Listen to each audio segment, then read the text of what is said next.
I've loved the Miss Nelson books ever since my mom used to read them to me when I was a little boy, and Kiyaya and I love being able to share them with you. On today's episode of Get Cozy, we're going to be sharing Harry Allard's Miss Nelson is Back, illustrated by that phenomenal author and artist that we've been reading a lot from, James Marshall. Sit back, relax, get cozy. It's story time with Kiyaya and Daniel. Dropping gems from Keisha Christian. She's on a mission, sharing information, knowledge for soul, body and mind. Dropping gems, KeishaGems.com, KeishaGems.com.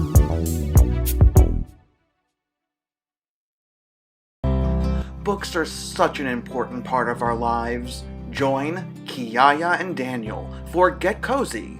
It's story time with Kiyaya and Daniel, where they share some of the best literature for children and adolescents. Sit back, relax, get cozy, and prepare yourself for the powers that reading can give you.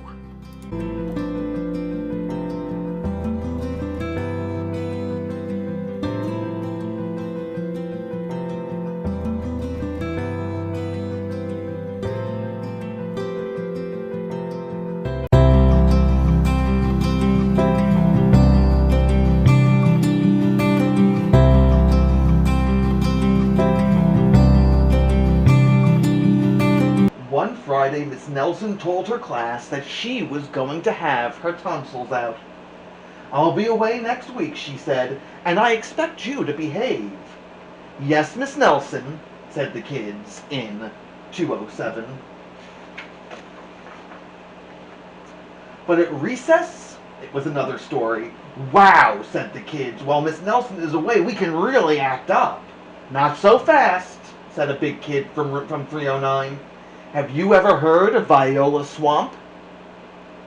"Who?" said Miss Nelson's kids. "Miss Swamp is the meanest substitute in the whole world," said the big kid. "Nobody acts up when she's around." "Ooh," said Miss Nelson's kids. "She's a real witch," said the big kid. "Oh," said Miss Nelson's kids. "I'll just bet you get the swamp," said the big kid. On Monday morning, Miss Nelson's kids were all in their seats. They were very nervous. Some of them had not slept well all weekend. "If we get the swamp, I'll just die," said one kid. They heard footsteps in the hall. Slowly, the knob turned, and the door opened. "Do you think it's the swamp, Kiyaya?" "Yeah, I know, she is really scary." It was Mr. Blandsworth, the principal. "I shall personally take over this class," he said. Miss Nelson's kids were so relieved. But they soon learned that Mr. Blandsworth was not a lot of fun. All morning, Mr. Blandsworth tried to amuse the class with his corny card tricks. "Oh, brother," said the class. That afternoon, Mr. Blandsworth showed the class his favorite shadow puppets. "This is kids' stuff," said the class. The next day, Mr. Blandsworth demonstrated his favorite bird calls. They were not a success. And for 2 days, Mr. Blandsworth showed slides of his goldfish, Lucille. Yeah, that is kind of ridiculous. Miss Nelson's kids had never been so bored.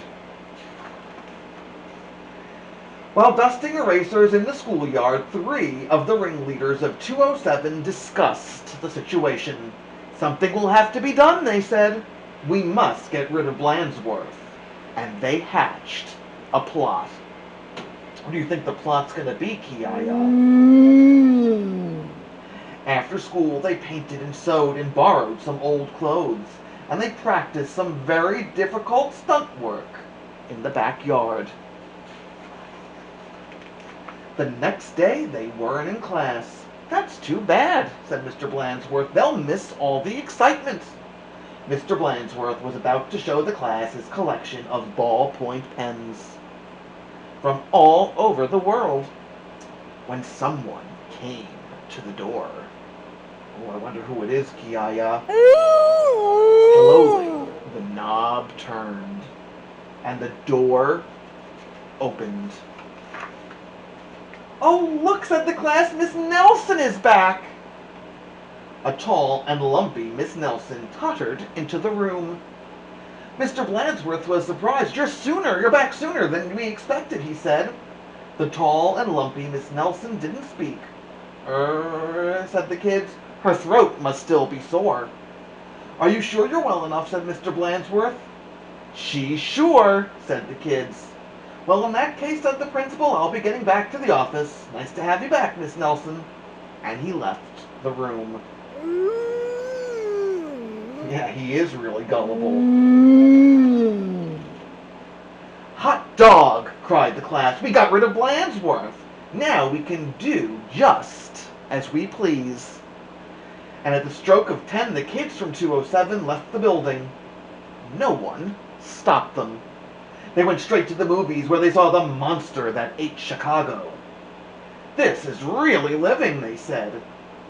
Afterward, they went to Lulu's, where they stuffed themselves silly. But soon they made a serious mistake. Yeah, I'm wondering what that mistake was too, Kiyaya. Heading back to school, they passed Miss Nelson's house. Miss Nelson couldn't believe her eyes. "Those are my kids," she said in a scratchy voice. "What are they doing out of school? And who is that with them?"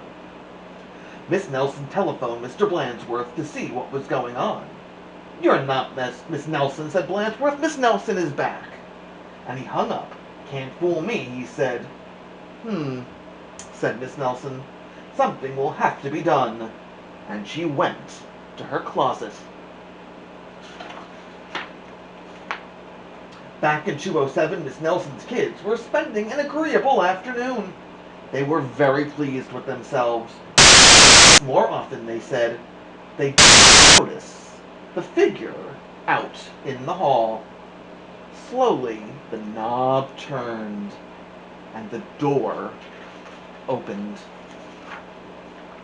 "My name is Viola Swamp," said the lady in a scratchy voice. "Yipes!" cried the kids. "The swamp!" "That's right," said Miss Swamp. "And I'm here to whip this class into shape. Get back to those desks on the double."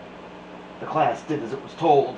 The big kid from 309 was certainly right. Miss Swamp was a real witch.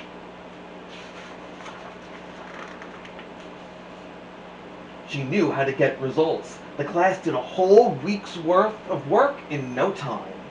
"We shouldn't have gotten rid of Blandsworth," they said. "Pipe down," said the Swamp. Or, just then, something under a desk attracted her attention. It was a mask. "Aha!" said Miss Swamp. "So that's your little game." And she tried on the mask just as Blandsworth stepped into the room. "Miss Nelson," said Blandsworth, "I'm of the opinion that someone has been impersonating you." "Uh-oh," whispered the kids. "You don't say," said Miss Swamp. "Probably just some kids acting up. I'm sure it won't happen again." And Mr. Blandsworth left. "And it won't, will it?" said Miss Swamp to the class. "Because the swamp will be watching." I wouldn't want to be in that class. A minute later, Miss Nelson appeared. "I'm back," she said. "Hot dog!" cried the kids. "Are we glad to see you!" "Didn't you have fun with Mr. Blandsworth?" asked Miss Nelson. Said the kids. They decided not to mention Miss Viola Swamp, but they wondered why Miss Nelson hadn't seen her in the hall. Miss Nelson is back.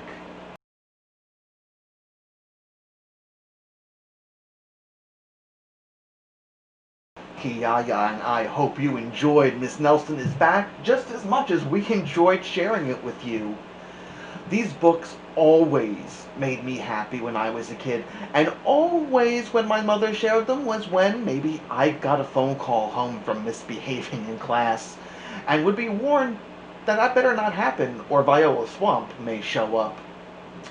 But now we've come to the favorite part of our show. That's right, let's get crafty.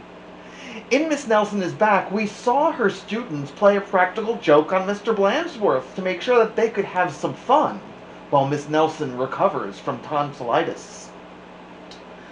What we'd like you to do is to create your own illustration of some stuff that you might do in that situation. Where would you go if you had the opportunity just to sneak out of the school building in the middle of the day?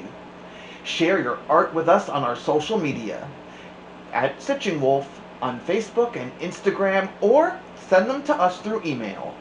Get Kozy at STITCHINGwolfDesigns.com. We look forward to seeing you again soon, friends. And until then, stay safe and healthy, and always remember, that's right, Kiyaya, reading is power.